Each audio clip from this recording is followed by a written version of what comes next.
Alors bienvenue. Aujourd'hui, on plonge dans l'univers Cristiano Ronaldo. Sa carrière, phénoménale. Ses records, et puis son influence bien au-delà du foot. Oui, on a regardé pas mal de choses. Des bios, des articles, même des discussions en ligne, et puis une analyse un peu plus académique sur son poids marketing. Exactement. L'idée, c'est de décortiquer un peu tout ça. Ce parcours vraiment hors norme. Un parcours qui commence, on le sait, au Sporting CP. Puis, l'explosion à Manchester United. Premier ballon d'or là-bas, il avait 23 ans. 23 ans seulement, oui. C'était déjà assez précoce. Tout à fait. Et ensuite, c'est l'apogée au Real Madrid, entre 2009 et 2018. Ah, le Real Madrid. Un transfert record pour l'époque. 94 millions d'euros, si je me souviens bien. C'est ça. Et là, il devient une légende. Meilleur buteur de l'histoire du club. Il a été au cœur de 4 Ligues des Champions gagnées par le Real, dont la fameuse Décima, ce 10e titre qu'ils attendaient tant. Hmm. Et pendant cette période, il rafle 4 autres ballons d'or. 5 au total pour lui, sans parler du fait qu'il finit meilleur buteur de la Ligue des Champions 6 fois de suite. Une domination. Impressionnante, oui.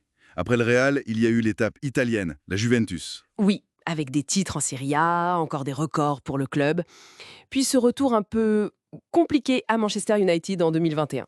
Oui, un retour qui s'est terminé par un départ assez médiatisé, c'est vrai.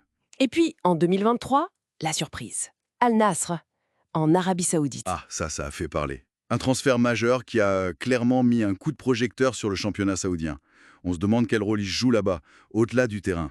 Justement, cette longévité à travers tous ces championnats, comment il fait? C'est là qu'on touche à l'athlète. Son professionnalisme, c'est quelque chose. Carlo Ancelotti disait de lui que c'était un très grand talent, oui, mais que c'est le professionnalisme qui faisait la différence. Exactement. Son éthique de travail, son obsession pour la nutrition, la récupération, il a ses propres physios, tout ça, c'est devenu un modèle en fait. Et il a cette confiance, il se décrit lui-même comme le footballeur le plus complet. Jeu de tête, coup franc, les deux pieds, vitesse, force. Oui, il ne manque pas d'assurance.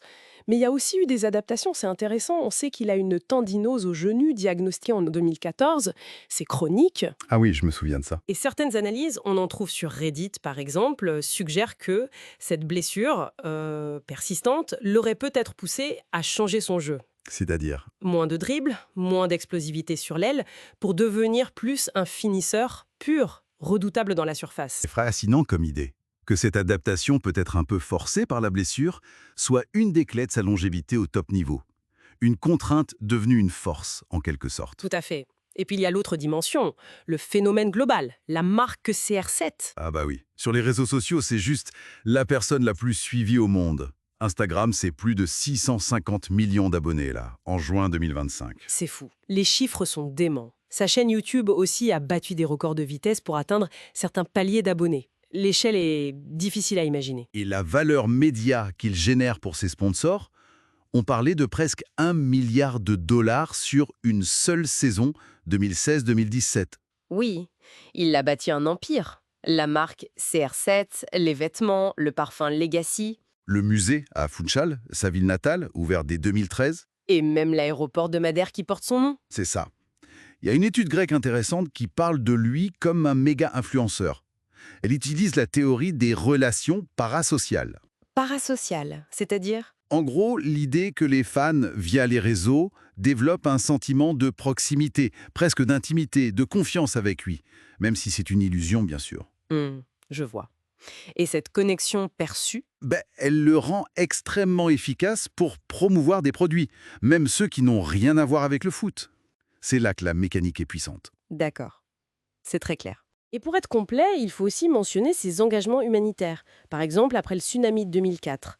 Ça participe aussi à son image globale. Donc, si on résume, un palmarès sportif stratosphérique, une longévité incroyable basée sur un professionnalisme de fer et une capacité d'adaptation, et par-dessus tout ça, une icône marketing planétaire. Exactement. Un maître de l'image à l'ère digitale, une figure complexe, vraiment. Alors voilà, on arrive au bout de notre exploration. La question qui reste, peut-être, c'est, au final, qu'est-ce qui va définir son héritage? L'athlète hors norme, l'influenceur qui a changé les règles du marketing sportif, ou ce symbole de détermination absolue? Bonne question. Ça laisse matière à réfléchir.